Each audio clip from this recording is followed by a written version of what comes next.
One of the absolute best card forces you can do is the dribble force. Now, unfortunately, this force isn't so easy to do and it's kind of difficult to learn at first.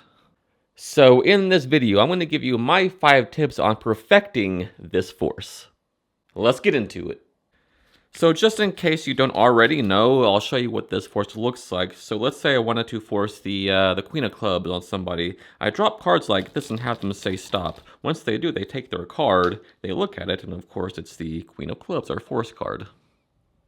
Okay, so here's what's happening in a nutshell in this force. So you have the card to be forced. On top, you do a cut and keep a break above that card. Get it into a thumb break. Okay, so that's your position. Now, you just simply dribble the deck holding that thumb break. So whenever somebody says stop during the dribble, you simply release all the cards below the break, and that is their card to be looked at. Okay, that's the force. Now let's get into some details about this force.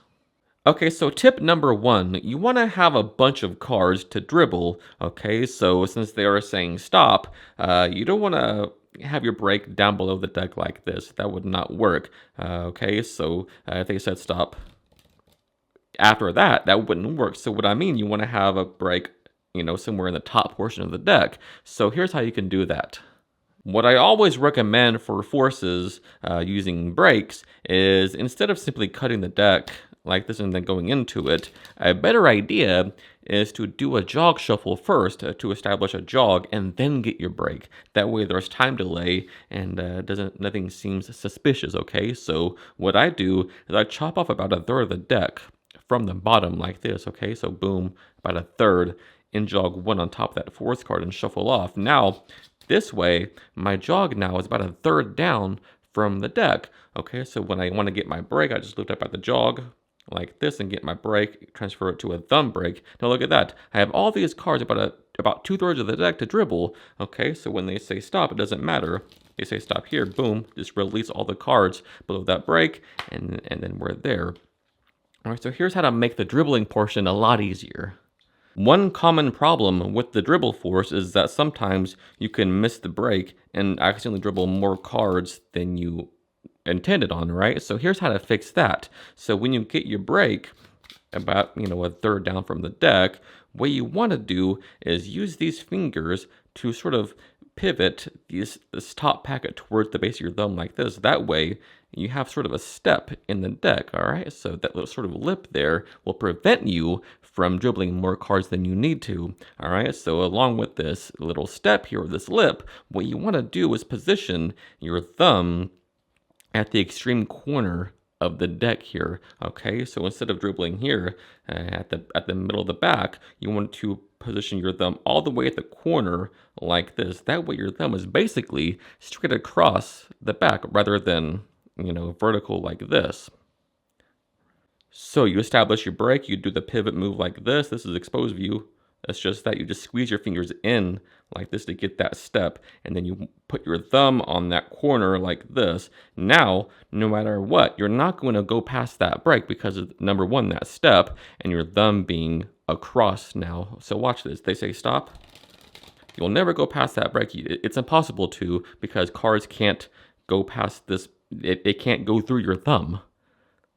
So obviously, to get good at the dribble force, you want to get good at your dribble itself, right? So a good habit is to always have your thumb on the corner, all right? That's just the best place to put your thumb for the dribble force. Next, you want to curl your index finger on top of the deck like this. That just gives you extra support for that bend or springing action that you need. And these 3 fingers just hang out over the front edge of the deck. Now just simply release cards from your thumb like this into your hand that just pop off due to that pressure being applied with your index finger, and these fingers just push up like this to bend the deck. That's what you want, all right? So allow the cards to pop off your thumb from the corner like this, and you have a nice dribble, okay? So applying that to the dribble force, our Queen of Clubs, we do everything we've been learning so far. Do the jog, about a third down, get your break, do your pivot, corner contact. They say stop, release all the cards, boom, you have your dribble force. Now, a very nice touch on this force, and to make it even more deceptive for your participants, is to do it either on the table or have them cup their hands like this and do it in their hands. It just has a more, I don't know, hands-off, free moment that you cannot possibly manipulate the cards as they're being dropped into their hand, right? So, also, for some reason, it's a little bit easier to do it on a surface rather than into your hand, I find. So it's extremely deceptive. So it's like normal, just do the force, have them say stop right there, and then they take their card in their own hands. So it's a very deceptive thing to do.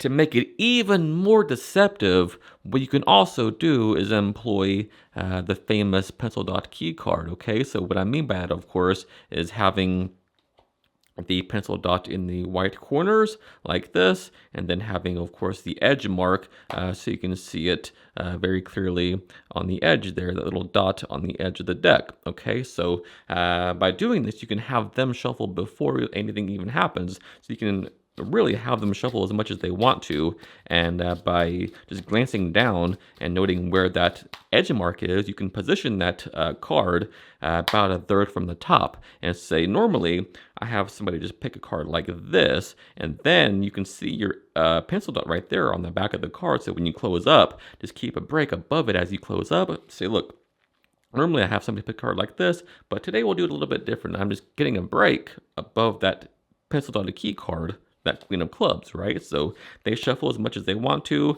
and when you get it back, you just do a little cut or a shuffle to get it where you need it to be, and I have it about right here, about a third from the top. Instead of like this, we'll do it a little bit different. Boom, I have my break.